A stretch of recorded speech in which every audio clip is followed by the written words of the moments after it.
Well, fam, that was crazy yesterday playing for Toolroom Records at Oliva in Amsterdam. One of my best shows in AD ever. Yeah, we're heading out to interview.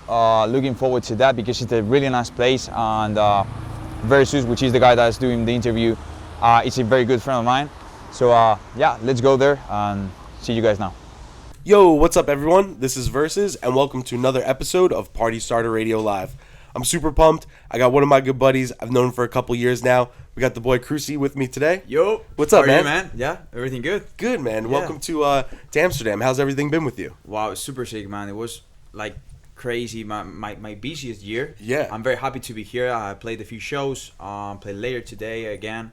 Awesome. And man, it's crazy. Super nice. What events did you have in Amsterdam while you're here? I played yesterday at We Rave You on Bots House thing. Really Played nice. at night on Toolroom, which Sick. was really nice. And man, today I'm doing 1001 track list. Very and nice. I'm super happy, man, because I'm playing between Medusa and James Hype. So it's crazy. Oh Crazy. shit! Super happy. I might have to definitely come out then. That's awesome, Yeah, bro. definitely, man. That's a really cool one.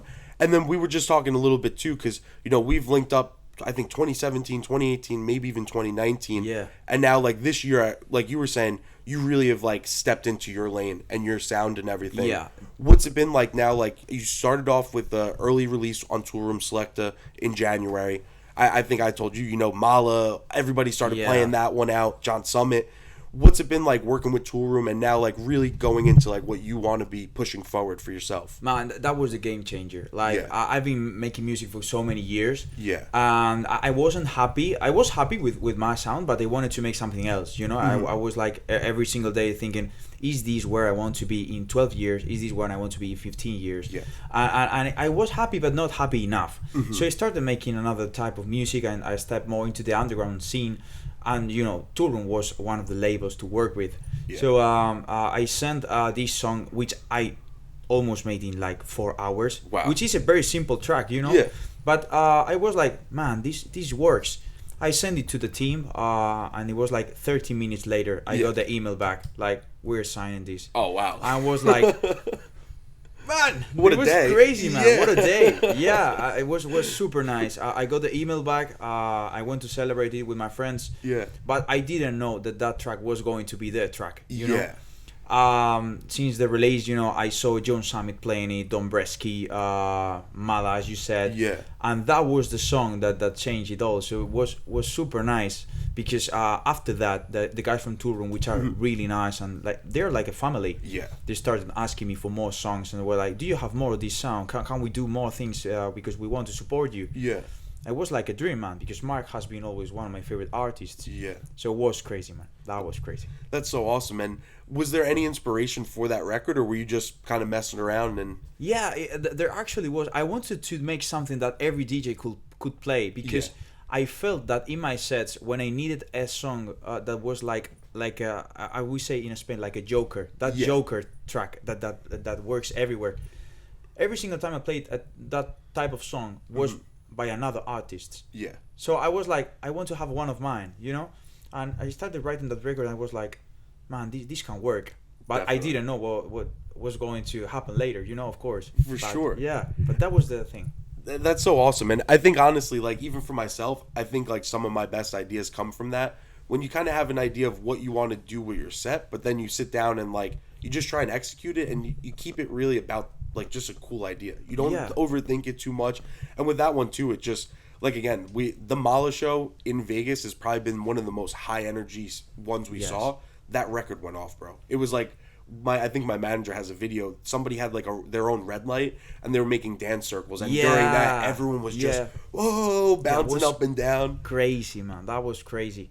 Yeah. 100%, man. That was the song. Would you say like that one and then the next couple releases really started opening the doors even with some of these bigger collabs you've had come out in the last couple months? Definitely. Yeah. Especially Selecta. That was the song which made room for anything what was going to come out later, Yeah. But there were a few releases later that made the difference also. I released one called Karma, which was highly played by Hugel, by Dombresky too. Yeah. Carl Cox played that one. Damn. And that was the game changer, you know, when you see that your music can be played from David Guetta to Fatboy Slim or Carl Cox, Yeah. that really made the difference. And it was like, man, this is the right path, you know. Exactly. I need to follow this line. And that's how everything like made room for anything else later. That was crazy. Bro, honestly, that's great to hear that, like, when it happens naturally like that, Yeah. and you have fun, and you're like, not that you weren't happy before, we were saying before, you know, some of your favorite artists, and you've now gotten to release on everyone, and coming up, you'll have release on your top 3 favorite artist labels, which is so awesome. You know, and I think it's also a little bit difficult at times, too, when you have success in a lane or with certain labels or artists, to kind of be vulnerable and say, you know, I'm going to change. I'm going to do something different. I'm going to take a little risk. Yeah. Obviously, this was a good risk because Of course. it paid off very well. What was it like working with some guys, you know, like Dombresky and like Mark Knight as well? Well, Dombresky's track was super nice because we were speaking for months about, we should do something high energy, house but high energy like Selecta. We should do something like this. He loved the song Karma. He had been playing it for a few months. And he told me, can we write something like this? And I sat into the studio. I wrote the lyrics, thinking about what was going on in my life. Because every single song that I make, the lyrics are partly written by me. So oh, that's awesome. Yeah, and I try to focus on what's going on in my life in that moment. Yeah. So I was writing about something. I sent him the lyrics. He told me, man, this is crazy. Let's write something. And we started like throwing back and forth a few ideas, and that's how El Beso came out. So that's awesome. It's a track with Dombresky, and Yeah. we have become friends after that. So it's super nice. He invited me to play with him on Vintage Culture at High Ibiza. Nice. We played the song at the Row. He has been supporting me like if I was his little brother, you know. So that's crazy, man. He's a super nice guy. We interrupt this episode to make sure you guys like the video, subscribe to the channel, and let's get the party started. Back to the episode. He was super cool. We were at the Insomniac party in Miami, and he played as well. And my buddy like shot a bunch of pictures and stuff and was doing video. And we went over after and introduced. And right away he was like, "Bro, these are fucking awesome! Like, send them over." And was just super like down to earth. He's super a legend, chill. man. He's this type of guy that, man, he deserves all the success in the world because he's a super humble guy, super chill guy. Exactly. And even in the States, I feel like this year was like his big year in the US that he really blew up and got that credit with how Big House has been. He's been killing it all around the US and stuff too.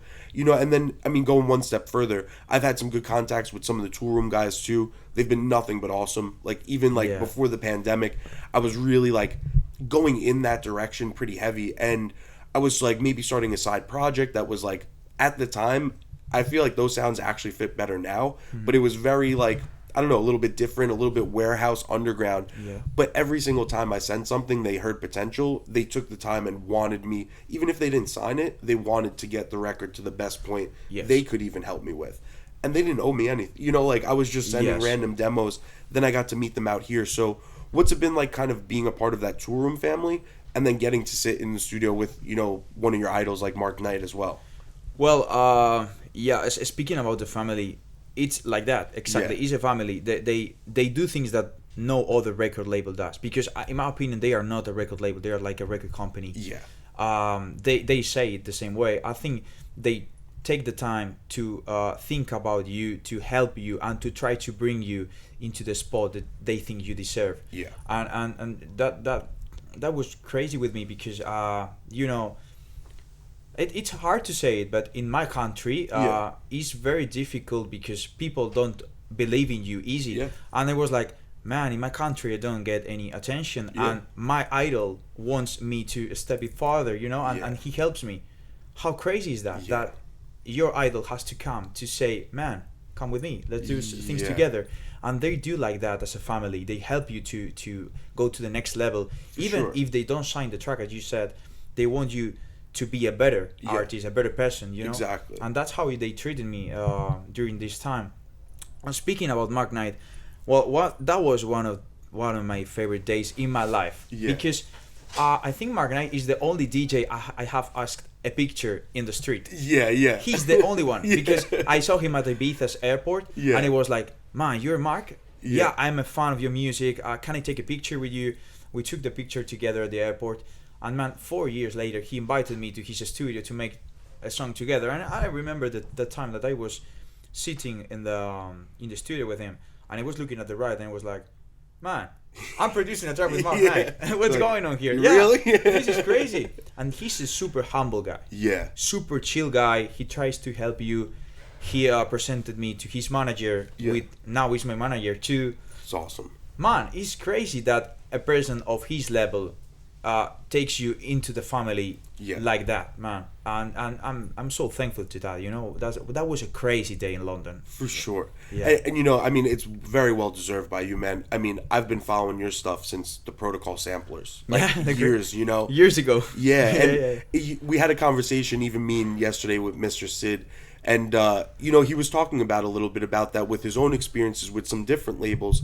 And I think Toolroom really is like almost that, like it should be the industry standard of how to run a label. Like you said, it goes beyond just, we're a platform, we're going to put it out and let's see what happens. It's like, no. Like they really plan, they really care about what it's going to be, how it's going to be presented, if it should be a single, if it should be a compilation, if it should be a collab. Yeah. And, I don't know. I think it's just special because not very many labels, and it's not saying anything bad about any labels, but not very many put that much effort into every artist and into every release. 100%, man. They email me like on a weekly basis to tell me if there's any videos live of DJs playing the songs. If there's I don't know, if you have content so they can put on the socials. They treat you as part of a whole thing. That's awesome. And I think that's very important because you feel that you are part of something. Exactly. It's not like we release your track and good luck. No, they do something good, for you. They try to help you. That's sure. crazy. And for the long haul too, I mean, Toolroom is a national or international brand. Even in the U.S., whenever he comes or whenever there's the Toolroom parties, they're always crazy. The lineups are always full, and they're also always bringing a bunch of their Toolroom artists with them everywhere, like around the world, and putting on those new Toolroom artists to make sure they get the platform to then tour by themselves. I think it's like the most smart way of thinking, because how are you going to keep the style going further if you don't bring new faces up, Exactly. Because otherwise the old guys step out and there's nothing new coming. So I think the smart way of thinking is to bring new people into the game so they can't step out, Exactly. And it's like building them up to that point where if some of the bigger guys take a step out or take a step to the side, they can now step in and there's something built there already. Of course. Yeah, I think the same, man. And then now, like you were saying earlier as well, what do you have to kind of maybe close out the year? You have some other releases coming up? Yeah, as I told you before, I'm releasing one of my most awaited releases because it's the first EP in my life. Awesome. And it's coming on Hot Since 82's label on Knee Deep in Sound. And I'm very happy because together with Mark Knight and Steve Angelo, Daly is one of my favorite artists ever. I love how classy he plays, how classy his releases are. Yeah. And I really wanted to release there because it's really out of my how can I say it? It's really out of what I used to make. Yeah. It's another different type of label, super underground, super different, and I'm very happy to be able to release that. It's coming, as I told you, 4th of November. It's going to come with 2 sick remixes by Oscar L, which is a techno remix, and R Squared remix. And I'm very happy to release that on Daily's label, man. Awesome, man. Well, I can't wait to hear it. I'm sure it's going to be an incredible release. And I'm really excited to see, what you do now this next year and next couple months coming up, because you've been super, super talented, man. Thank you, brother. For years, since since those compilations and then the size release, everything. It's just everything's always spot on. The Susumi releases, the Criteria releases. You always got a big smile on in Miami, Amsterdam, of course, too, man. bro. We're here to have a good time, So that's a smile always, and let's have a good time. Exactly. It's great to see when good things happen for good people. And when you deserve it too, man. So, best luck to you. Thank you so much for sitting down. Thank you. Of course. What's the best place if people want to stay connected or interact with you? Yeah, I'm pretty active on Twitter and Instagram. You can follow me on Crucy Official. Awesome. Those are my you can follow me on any socials. Let's keep in touch on the dance floor, of course. Definitely, man. We'll be partying this week. Yeah. Thank you guys for all tuning in to another episode of Party Starter Radio Live. Make sure you guys go give them a follow as well. And a huge shout out to the Pillow Hotel. We're reporting live from the Fitz Bar here If you guys come out to Amsterdam, make sure you check the description on this video. We have a nice discount code for you if you just mention Party Starter Radio Live. You can follow me at Versus Music Official. You can follow the podcast at Party Starter Radio. And until next time, peace out, everyone.